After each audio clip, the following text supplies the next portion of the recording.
La Cour.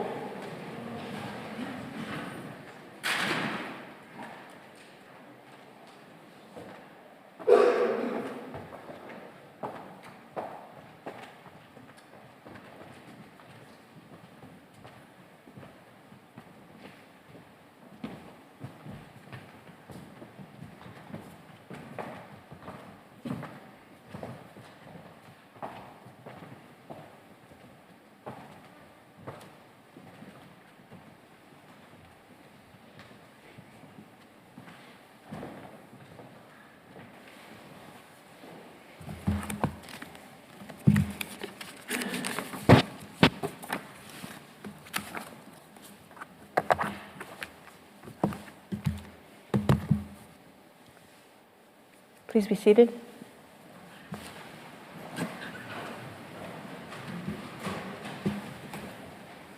The sitting is open.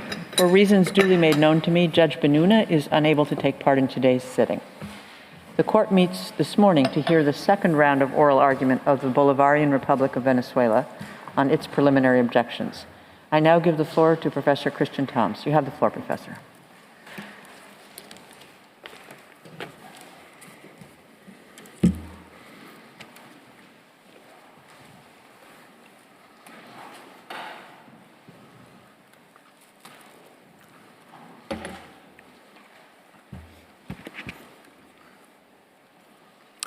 Thank you, Madam President. Madam President, members of the court, it's a privilege to open Venezuela's second round presentation. I will respond to Guyana's arguments on the general framework of the monetary gold doctrine. Professor Palchetti will address the consequences of these proceedings for the United Kingdom and its alleged consent. Professor Zimmermann will speak to questions of admissibility. Venezuela's agent, Ambassador Moncada, will conclude and present Venezuela's submissions. That's the program for our morning session. Madam President, on Friday, counsel for Guyana professed surprise at novel arguments allegedly not advanced before. In response, let me restate why we are here.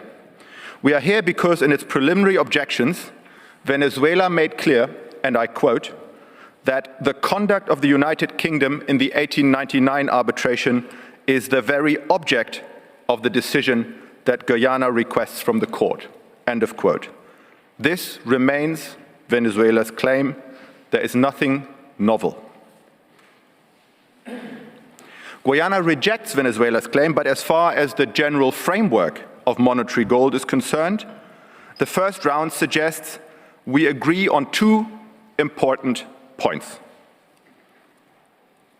First, when asking whether monetary gold applies, we agree this court should proceed from the claims of the parties. We therefore need to envisage, and I quote, the decision on the merits the court is called upon to make, end of quote, as counsel for Guyana put it. Second, we know what decision on the merits you are asked to make. On the slide, you see Guyana's central argument, as put in the memorial, in essence, asking you to uphold the validity of the 1899 award. Both of Guyana's current submissions depend on this validity claim. Venezuela's claim is also clear. The arbitral award is invalid because of, and I quote from the Vice President's presentation, the fraud committed by the United Kingdom in the arbitration, end of quote. To this fraud challenge, Guyana responded in its memorial and on Friday. In other words, the central question of a potential merits decision is clear. Is the award invalid because of the fraudulent conduct of the United Kingdom? And equally clear are the possible outcomes. If Guyana is right, the court, despite Venezuela's fraud challenge, will uphold the award. Conversely, if Venezuela is right, the award will be invalid and the United Kingdom will be found to have committed a breach of international law. Professor Palchetti will discuss this more fully. For now, I merely note 2 points. First, I note that we have heard nothing from Guyana on this potential breach of international law. In light of Venezuela's fraud challenge, how can Guyana plausibly pretend that the United Kingdom, and I quote, has no legal interests in the validity of the award, end of quote, or another quote, no legal skin in this game, end of quote. The United Kingdom stands to be found to have breached international law by the United Nations principal judicial organ. Second, this interest, not to be found in breach of international law, is precisely the interest that triggers the monetary gold doctrine. In the initial monetary gold case, Albania was at risk of being found responsible for its treatment of Italian property. In East Timor, Indonesia was at risk of having its conduct vis-à-vis East Timor called out as unlawful. In our case, it is the United Kingdom that is at risk of being found to have acted fraudulently. To say that the United Kingdom has no skin in the game is absurd. Its skin is the same skin as that of Indonesia or Albania. Madam President, distinguished judges, would the monetary gold doctrine apply to a case like this? On Thursday, my colleagues pointed you to some of the evidence suggesting that it does. The tip of the iceberg, if you want. I took you on Thursday to Guyana's memorial to show that Guyana defended the United Kingdom against Venezuela's charges. At no point have counsel for Guyana indicated how such British conduct could be irrelevant to your decision. What we have heard instead are high-handed dismissals. On the slide, you see two examples. Counsel suggesting in essence that there is no realistic prospect you would uphold Venezuela's claims, which were called speculative. But these dismissals make one thing very clear. Guyana knows that to render the decisions sought by the parties, you will have to rule on the United Kingdom's conduct. In fact, it also firmly tells you how you should rule, namely by rejecting Venezuela's claims. It is a bit as if in the original monetary gold case, the United Kingdom had dismissed Italy's complaint about Albania's law, loudly asserting that Albania's conduct was clearly lawful. So the first round presentations have brought clarity on one important point. Both Venezuela and Guyana recognize that in the decision on the merits this court is called upon to make, you would have to rule on the United Kingdom's conduct, with all the consequences such a ruling would entail.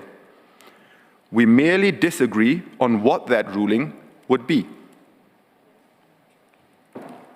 Madam President, how then can one escape the obvious conclusion that the United Kingdom is an indispensable party? Leaving aside its claim on consent, which Professor Palchetti will address, Guyana on Friday offered just one argument. It said that for the monetary gold doctrine to apply, it was not sufficient that your decision would have mere implications on third parties, like the United Kingdom. Rather, the legal interests of an absent third state must form the very subject matter of a dispute. But this argument is a smokescreen. A smokescreen because Venezuela on Thursday had said exactly the same. We noted that the United Kingdom's interests, and I quote from our first round presentations, would be the very subject matter of any decision that the court would have to render, end of quote. A smokescreen also because Guyana's counsel said nothing on how mere implications would be distinguished from the very subject matter. And a smokescreen, most importantly, because while citing the case, counsel for Guyana ignored the court's clear guidance on this point offered by the Nauru case. Madam President, this guidance on how to distinguish mere implications from the very subject matter of a decision completely undermines Guyana's argument. Let me say why by taking you to the salient sections of paragraph 55 of the Nauru judgment, which counsel for Guyana cited on Friday. In that passage, the court began by stating the outcome, and you see it on the slide. It rejected Australia's reliance on monetary gold precisely because the interest of third states, in this case New Zealand and the United Kingdom, would not form the very subject matter of the decision. Now, why were these interests not the very subject matter? The response the court gave is on the next slide. The court clarified that what matters was what I might call a prerequisite test. This is what it said. In the latter case, that is monetary gold, the determination of Albania's responsibility was a prerequisite for a decision to be taken on Italy's claims. In the present case, that is Nauru, the determination of the responsibility of New Zealand or the United Kingdom is not a prerequisite for the determination of the responsibility of Australia. End of quote. And the court at the bottom of the slide then offered some clarification on this prerequisite test. A finding might have implications for the United Kingdom and New Zealand, the court said, but, and I quote, no finding in respect of that legal situation will be needed as a basis for the court's decision on Nauru's claims against Australia, end of quote. So we have clear guidance on the question that Guyana was so concerned about. The guidance is this: if as a prerequisite to deciding upon the parties' claims on the merits, the court has to rule on the conduct of an absent third state, if such a ruling is needed, then the absent third state's interests form the very subject matter, and the monetary gold doctrine applies. If not, we're in the terrain of mere implications. Prerequisite means very subject matter. The guidance is clear. Madam President, what does this clear guidance mean for our case? The parties' claims, to reiterate, go to the validity of the award, which Venezuela challenges because of the, quote, fraud committed by the United Kingdom in the arbitration, end of quote, while Guyana dismisses this as speculative. In light of this, and in the words of the Nauru judgment, is a ruling on the United Kingdom's conduct needed as a basis for the court's decision on the parties' claims? Is it a prerequisite? Madam President, distinguished judges, you know Venezuela's answer. You heard it multiple times on Thursday. Yes, a decision is needed. Mindful of your guidance, Madam President, that we need not repeat ourselves, let me simply read one statement. It's this, and I quote, "In order to settle this dispute, the court will, as a prerequisite, have to rule on the United Kingdom's conduct," end of quote. Venezuela on Thursday used the very words of your Nauru judgment. And this is why Guyana's long argument on mere implications is really a smokescreen. Britain's interests form the very subject matter of the decision sought by the parties in the meaning of this court's jurisprudence. And permit me, as I conclude, Madam President, to add this. Of course they do. Unlike in other monetary gold cases, the United Kingdom in this case is not a third state in any meaningful sense. It is not in the background like Albania or Indonesia. For the purposes of the parties' claims, centered on the validity of the 1899 award and on arbitration fraud, the United Kingdom is the other state, the only other state. To put it differently, during an entire Friday afternoon of pleadings, counsel for Guyana have not said a single word on what of Guyana's conduct could be remotely relevant for the decision on the merits the court is called upon to make. Their silence was as deafening as it was revealing. There simply is no conduct of Guyana that matters at the present stage of these proceedings. And this is why this case cannot proceed in the absence of the United Kingdom. Madam President, distinguished judges, this concludes my presentation. I thank you and your colleagues for your kind attention, and I would ask you now, Madam President, to call on Professor Palchetti. I thank Professor Thoms for his statement, and I now invite the next speaker, Professor Paolo Palchetti, to take the floor. You have the floor, Professor.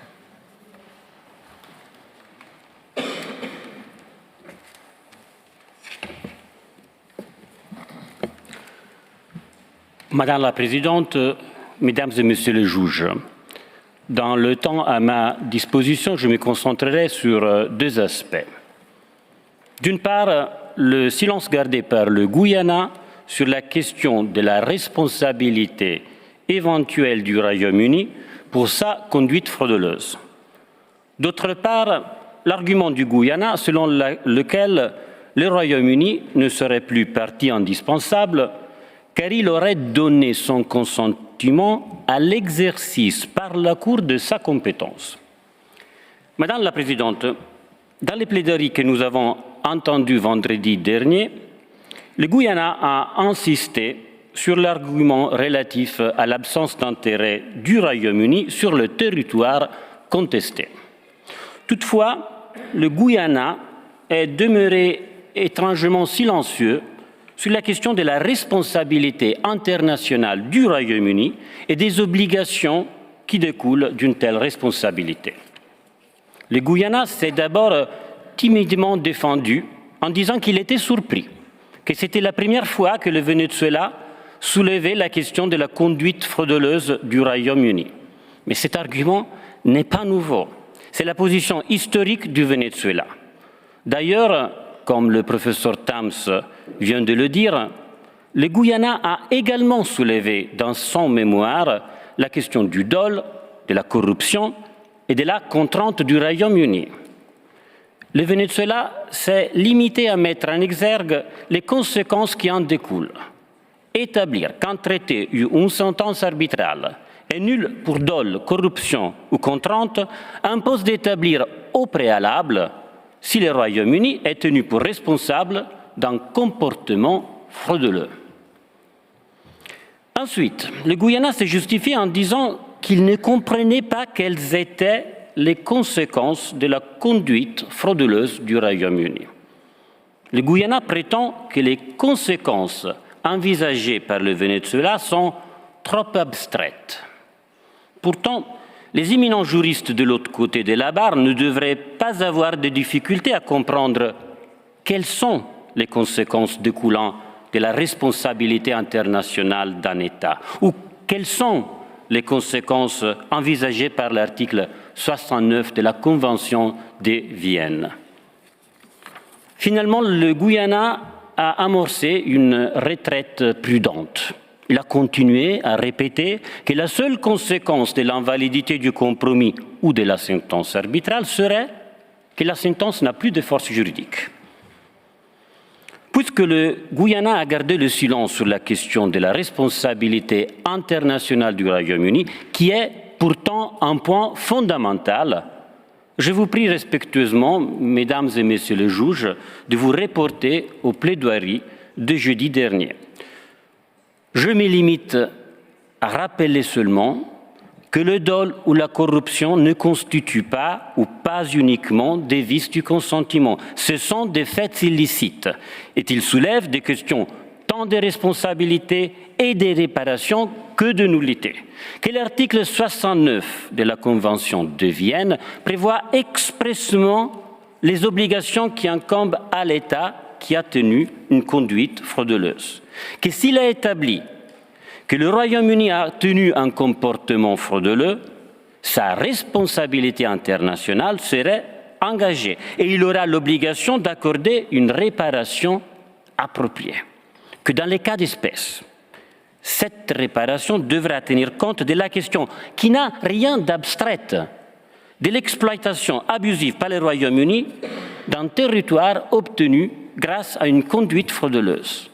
Finalement, que cette réparation sera d'autant plus nécessaire que le Venezuela a à maintes reprises demandé au Royaume-Uni de cesser toute activité d'exploitation de ressources naturelles. Le Guyana ne peut pas prétendre que cela n'est pas suffisant aux fins de l'application du principe de l'or monétaire. C'est la Cour elle-même qui nous dit que cela est suffisant. Je reprends ici les mots utilisés par la Cour dans l'affaire du Timor oriental. Pour appliquer le principe de l'or monétaire, il suffit de montrer que la Cour, pour se prononcer sur les demandes de la partie demanderesse, devrait statuer à titre préalable sur la licéité du comportement d'un État tiers en l'absence du consentement de cet État. Dans notre affaire, il suffit de démontrer qu'il serait nécessaire à la Cour, pour se prononcer sur la validité du compromis ou de la sentence arbitrale, d'établir au préalable le caractère frauduleux et donc illicite du comportement du Royaume-Uni. C'est justement la démonstration que le Venezuela a réalisée jeudi et sur laquelle nous n'avons pas entendu de véritables réponses de la part du Guyana. Madame la Présidente, vendredi dernier, le Guyana a aussi introduit un nouvel argument pour éviter l'application du principe de l'or monétaire. Le Guyana prétend maintenant que le Royaume-Uni aurait donné son consentement à ce que la Cour exerce sa compétence pour régler le différend entre le Guyana et le Venezuela.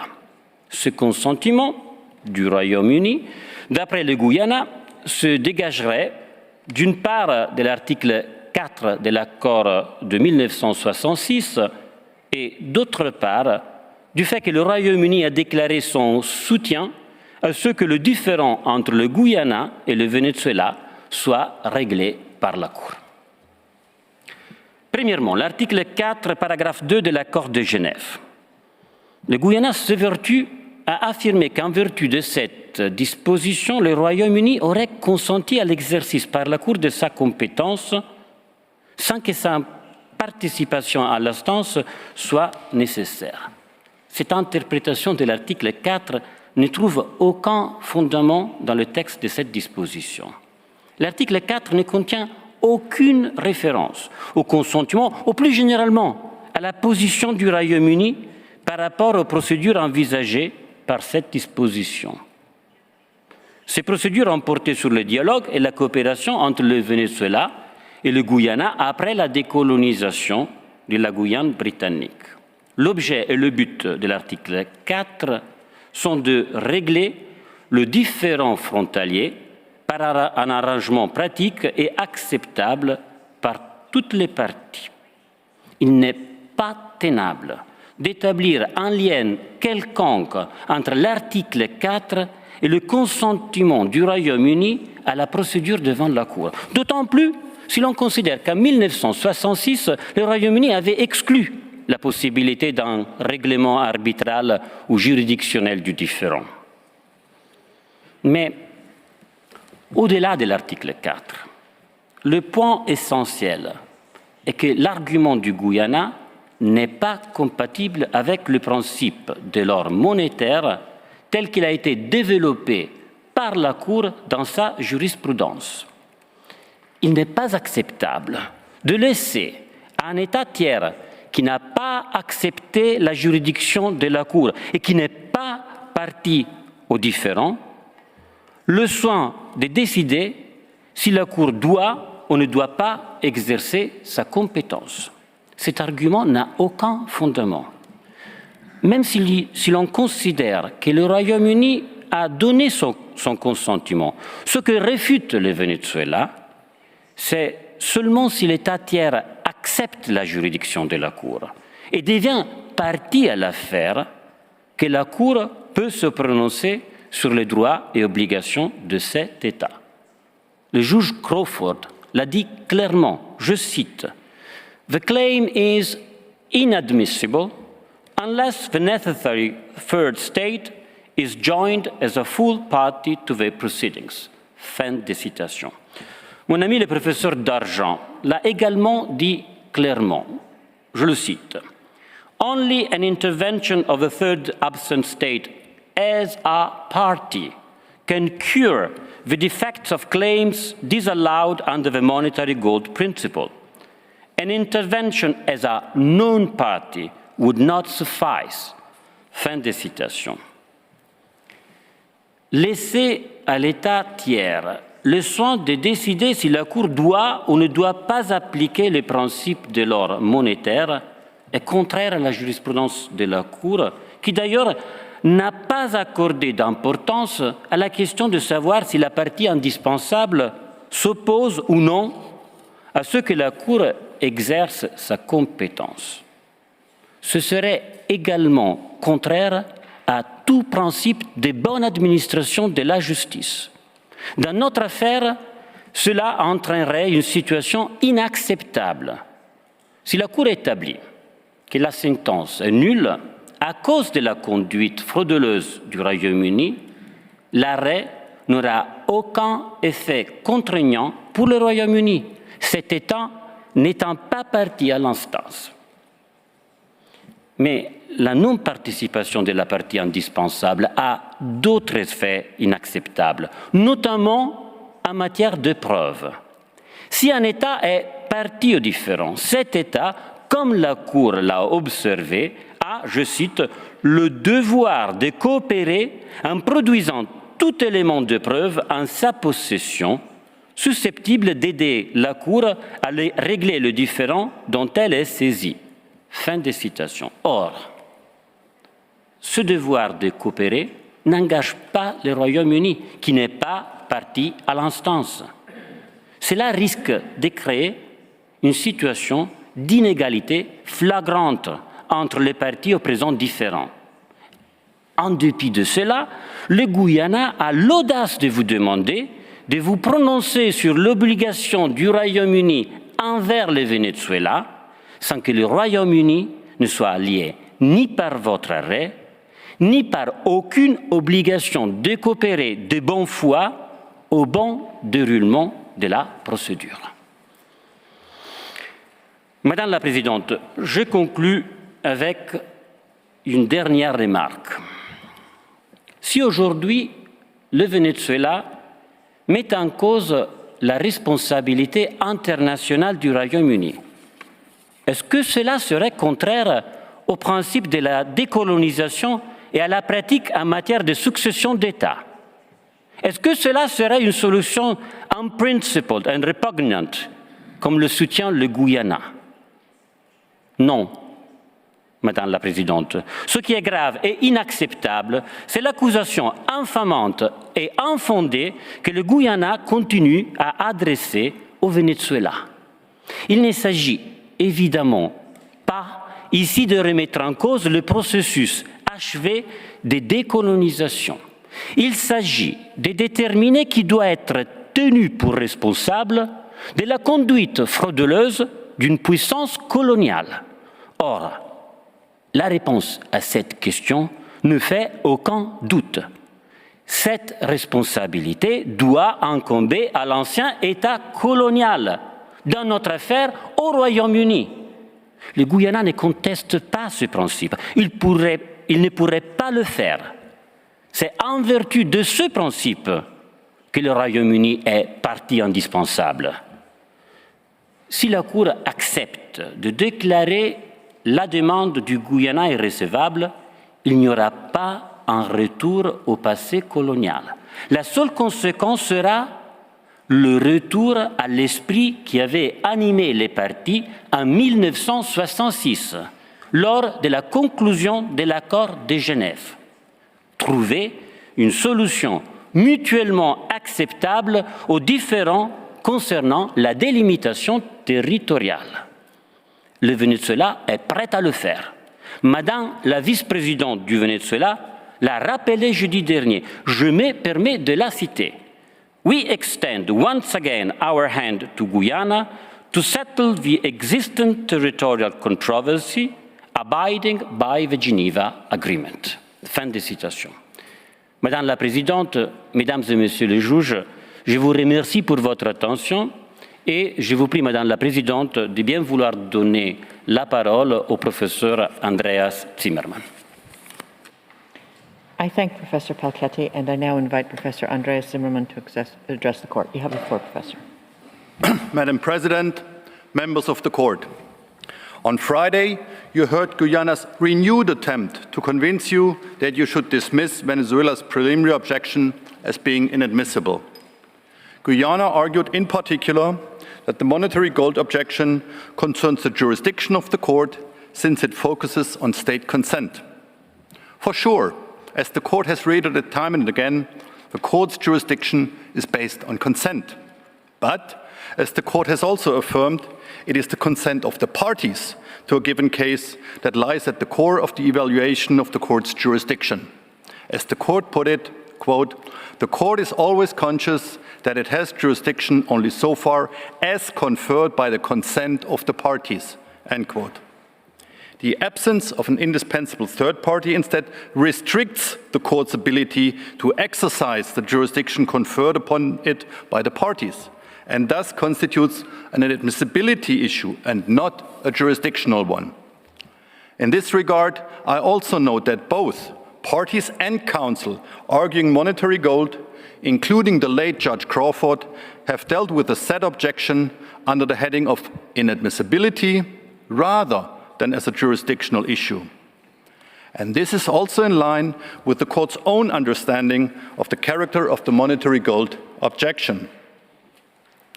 Notably, in the East Timor case, the court first determined that it has jurisdiction, before then concluding that, in light of Australia's admissibility-related objection, it could not, quote, exercise the jurisdiction it has, end quote. The court has thereby accepted, at least implicitly, and contrary to what Guyana wants you to believe, that the monetary gold objection is one that indeed relates to the admissibility of a given case. Given the foregoing, Guyana has tried to make much of the fact that the court, in its order of 19 June 2018, had considered that it was necessary, and I quote, "to be informed of all of the legal and factual grounds on which the parties rely in the matter of its jurisdiction," end quote.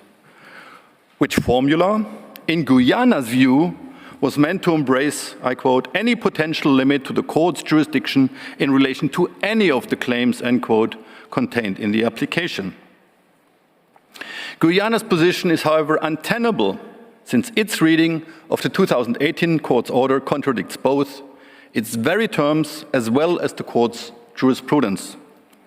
For one, the terms of the court's 2018 order and the context of this case make clear that the question of the court's jurisdiction referred to in this order meant the question of the existence of the court's jurisdiction, not the question of the exercise of this jurisdiction. It is the only question, the only one addressed in the order, and indeed the only question that was debated by the parties at the time.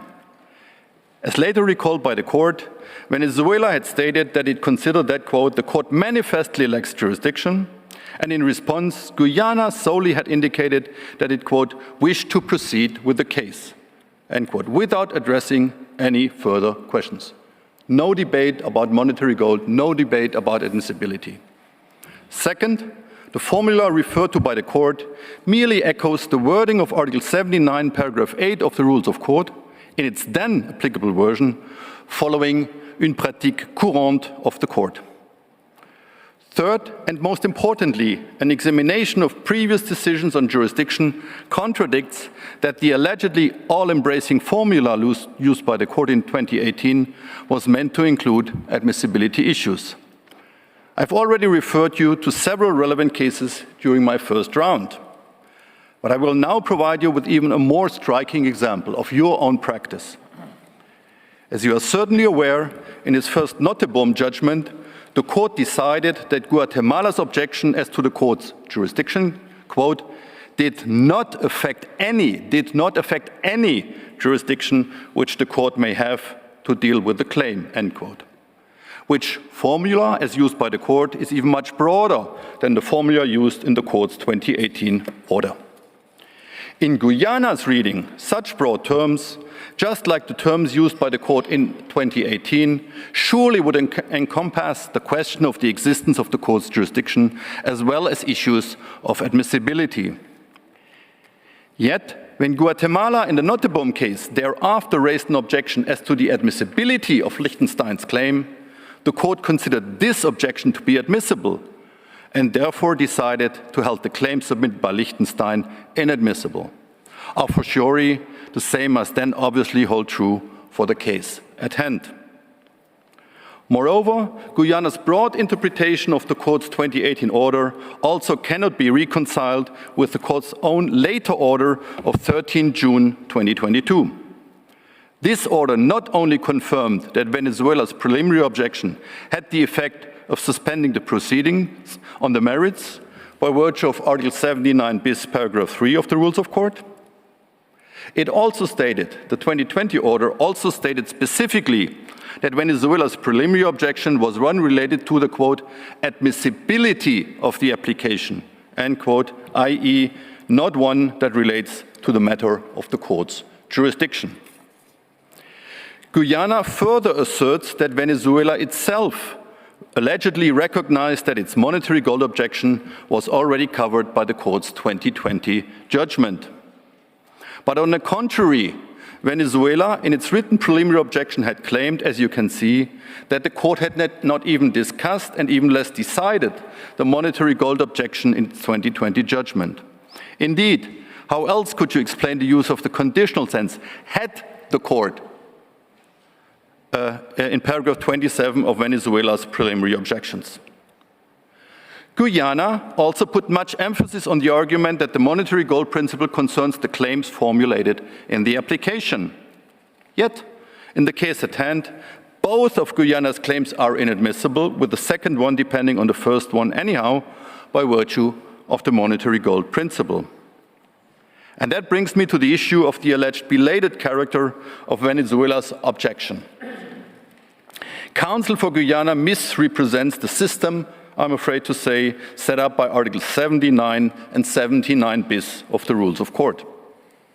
Article 79 only obliges parties to argue those questions that the court, that the court has decided to be addressed separately. The procedure described at 79 bis paragraph 1 then accordingly applies to any objection addressing other questions. And what is more is that the court, in its order of 13 June 2022, before noting the admissibility character of Venezuela's objection, recalled that in its order dated 19 June 2018, it had expressly preserved, and I quote, the possibility for Venezuela of availing itself of its procedural rights as a party to the case, end quote. Furthermore, Guyana contends that Venezuela could have known from the very outset of the case and well before the court's 2020 judgment the basis of its preliminary objection. Unfortunately, Guyana, however, forgot to mention that its own application had at the outset circumscribed the case as one relating to Guyana's territorial integrity, Venezuela's withdrawal from certain territory it allegedly occupies, and the alleged illegal threat or use of force by Venezuela against Guyana. Obviously, the case as then framed, as then defined by Guyana itself, did not yet trigger the monetary gold objection. Rather, it was only your 2020 judgment that made it clear that, as demonstrated by my colleagues, it is the United Kingdom's conduct and its responsibility under international law which lies at the very heart of this case. It was then, and then only, that Venezuela could raise its monetary gold objection. Members of the court, let me conclude with some very brief remarks on the issue of res judicata. Guyana itself referred you to your 2016 judgment in the continental shelf case between Nicaragua and Colombia.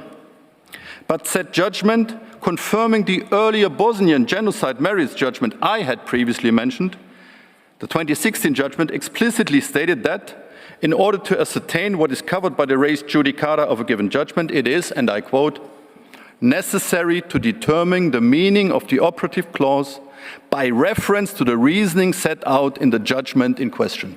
By reference to the reasoning set out in the judgment." End quote. Members of the court, I can assure you that over the weekend, I anew very thoroughly studied your December 2020 judgment to find out whether, in its reasoning, it referred explicitly or implicitly, in word or in content, to the monetary gold objection. And, once again, I could not find any such reference in your reasoning. This reconfirms that, as I've already previously shown, the 2020 judgment's res judicata effect does not bar the court from considering Venezuela's preliminary objection.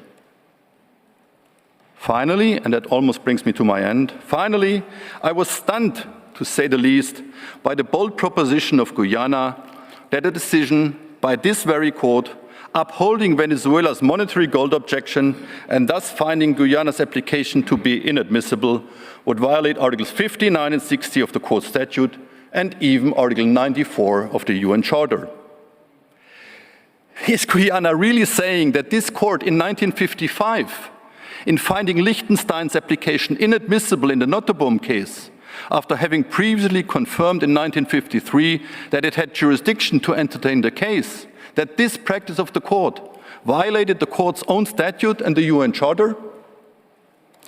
I cannot but submit to you that this confirms how desperate Guyana must be to try to prevent at almost all costs the court to consider the substance of Venezuela's well-founded preliminary objection. Madam President, members of the court, this brings me to the end of my presentation. I once again thank all of you for your very kind attention and now ask you, Madam President, to call upon the agent of Venezuela. Thank you so much. I thank Professor Zimmerman, and I now give the floor to the agent of Venezuela, His Excellency Mr. Samuel Reinaldo Moncado Acosta. You have the floor, Excellency. Madam President, respected members of the court, we have witnessed in this court a journey back in time to the 19th century.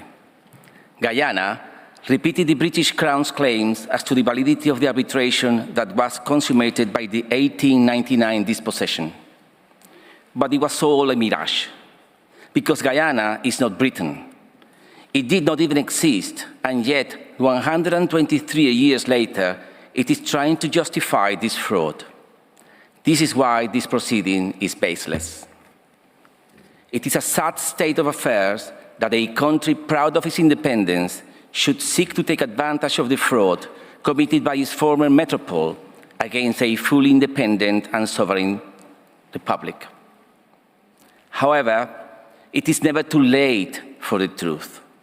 And the truth is that Venezuela, for 182 years, have been fighting an imperial aggression against the integrity of its territory, and the wound caused by the aggression is now being excused by the state that has most benefited from the spoils of injustice.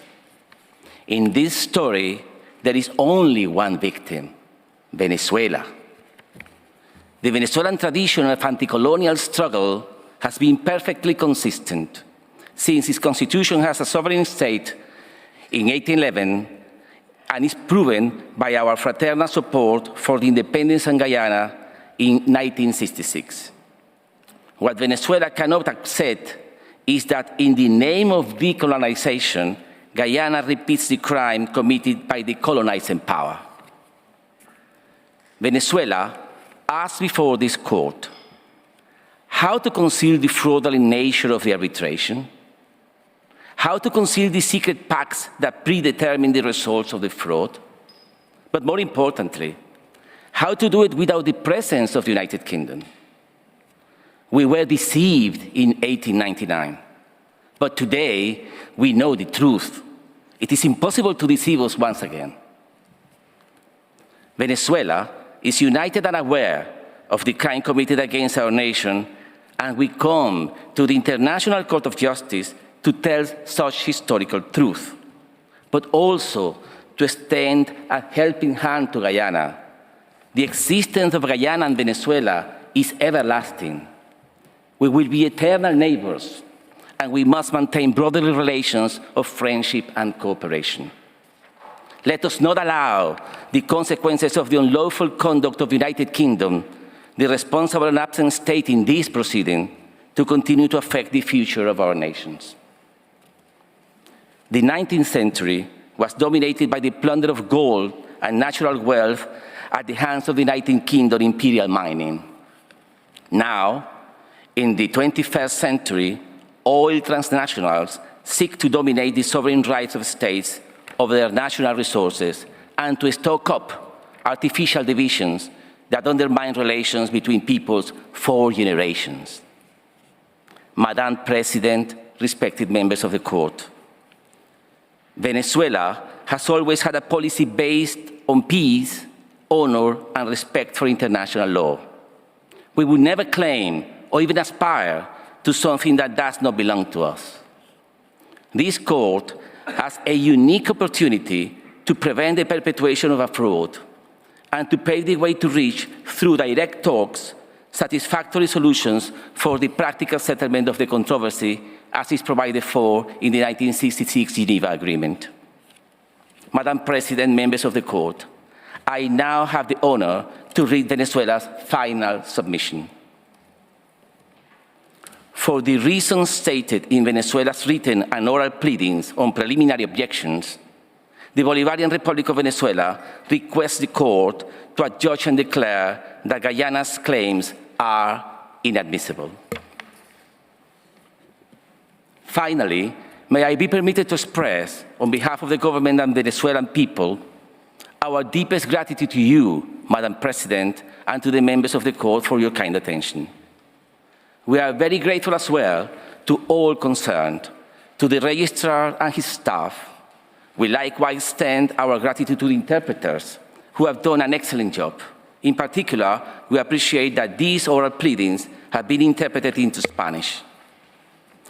Our thanks go especially to Guyana's distinguished agent and to the ladies and gentlemen making up this delegation. And last, but certainly not least, I would like to express my heartfelt gratitude to our delegation, including our brilliant legal team. Madam President, respected members of the court, this concludes my statement. I thank the agent of Venezuela. The court takes note of the final submissions of the Bolivarian Republic of Venezuela, which you've just read on behalf of your government. The court will meet again tomorrow, Tuesday, 22 November 2022 at 10 a.m. to hear the second round of oral argument of the Cooperative Republic of Guyana. The sitting is adjourned.